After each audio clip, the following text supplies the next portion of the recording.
Oke. Assalamualaikum warahmatullahi wabarakatuh. Ya, pertama-tama saya ingin menjelaskan bahwa saya mendampingi klien kami namanya Mbak Icel, bahwa dalam kasusnya yang pertama yaitu Mbak Icel ini telah melakukan upaya perdamaian. Namun, dalam perdamaian yang sudah dilaksanakan itu, di sini tertulis adalah notulen. Jadi bukan kesepakatan perdamaian yang semestinya. Karena di sini dibuat oleh siapa? Oleh Pak Santo, dia pengacara saya yang lama. Oke. Dari situ tertulis bahwa, tapi pertanyaan saya, yang nulis perjanjian ini siapa? Pak Santo sendiri, Bukan Ical. bukan. Oke. Di sini tertulis bahwa dengan judul adalah notulen. Sedangkan tahu sendiri kalau notulen itu kan sebenarnya adalah agenda rapat, ya rekan-rekan semuanya. Dan isinya itu sangat bertolak belakang dengan keinginan klien kami, gitu. Yang dimana ada nominal, sedangkan yang diinginkan oleh klien kami adalah bentuk tanggung jawab terhadap kedua buah hatinya ya. Oh, anak pertama, yaitu siapa namanya? Farabi. Ya, Farabi. Jadi nggak ada sedikit pun membicarakan mengenai nominal uang, gitu. Satu di situ. Lalu mungkin ada Icel yang mau disampaikan. Ya, sebelumnya terima kasih teman-teman media yang udah hadir di sini. Izin meluruskan aja kehadiran Icel hari ini di sini, cuman mau sekedar mengupdate mungkin ya mengenai kasus Icel. Jadi per tanggal 3 Juli 2026 kemarin, Icel telah melakukan mediasi damai dengan Anres, didampingi kuasa hukum masing-masing. Pada saat perdamaian ini juga dilakukan bukan di Polda Metro ya, melainkan di sebuah coffee shop di daerah Lebak Bulus.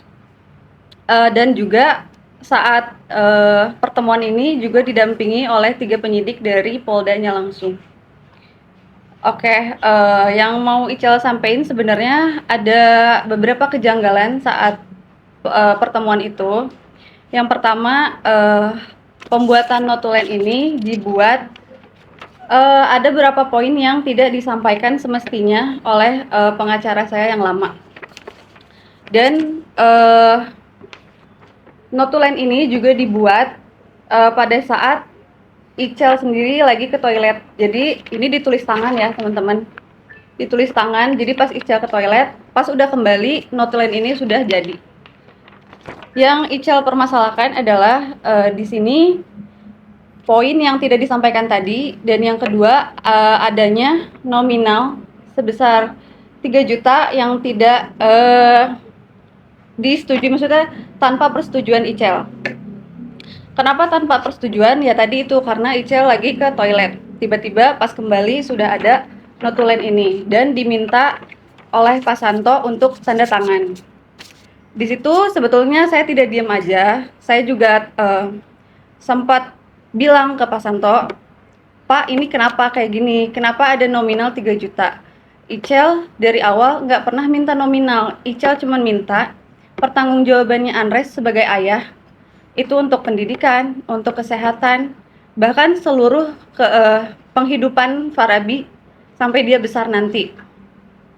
Dan yang saya minta juga hadirnya Anres gitu ya sebagai selaku ayah dari Farabi yang memang hadir secara konsisten, bukan di saat ketika Anres mau dia hadir gitu. Kalau misalkan dia kemauannya tidak dituruti, dia bisa menghilang begitu aja. Kalau ditanya, kesepakatan ini juga tidak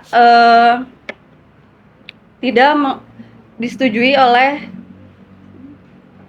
Bang Pablo sama Kak Rey. Selaku kuasa hukum juga. Ya, jadi selaku kuasa hukum Icel.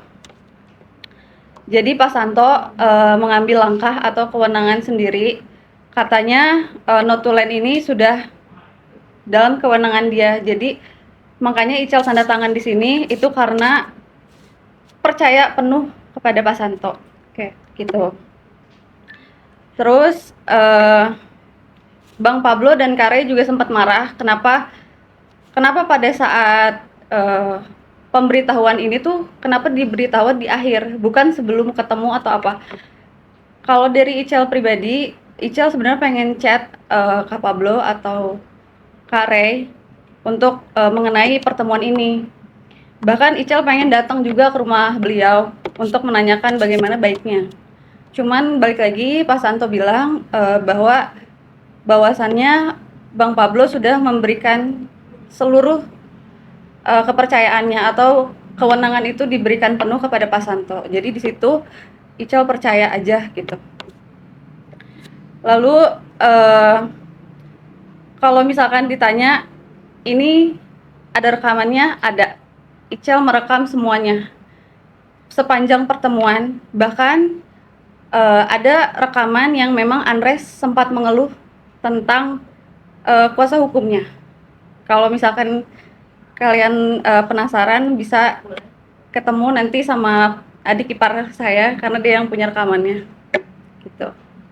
Dan poin yang kedua, kejanggalan yang kedua adalah ketika setelah pertemuan itu Andres sempat tanya kebutuhan Farabi yang habis, entah susu, pampers gitu ya.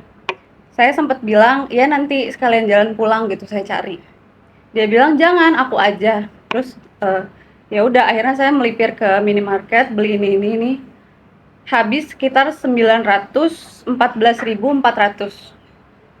Dia gantilah 915.000.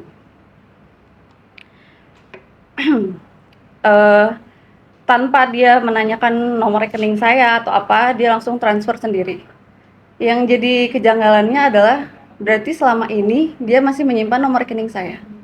Kenapa pada saat saya masih hamil, pada saat kita tidak berkomunikasi, kok nggak ada sih sedikit pun gitu Tanggung jawab. ya. Secara Jangan materi. nanya deh ya kalau misalkan tiba-tiba transfer kayak atau apa kan bisa ya. Ya. Cuman ini nggak ada inisiatif sama sekali. Waktu pas pertemuan Icel tanyakan itu, dia cuman bilangnya, iya mau kirim kemana. Pada buktinya, pada kenyataannya dia punya nomor rekening saya. Oke.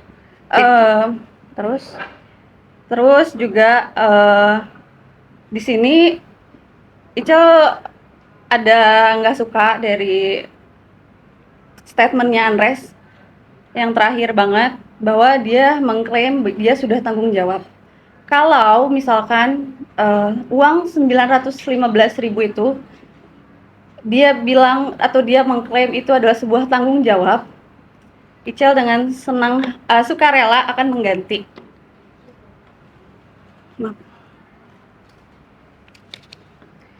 Mungkin teman-teman media ada yang bisa kontak sama Andres atau apa ya, Icel akan menitipkan uang ini. 1, 2, 3, 4, 5, 6, 7, 8, 9. Ambil aja kembalinya. Kalau kurang, kabarin aja. Maksudnya bukannya Icel mau sombong atau gimana ya, teman-teman. Icel cuman minta Andres itu adil, datang atau hadir sebagai ayah tuh memang benar-benar tulus gitu. Bukan ya mau nggak mau, kalau dia ada keinginan baru dia mau hadir,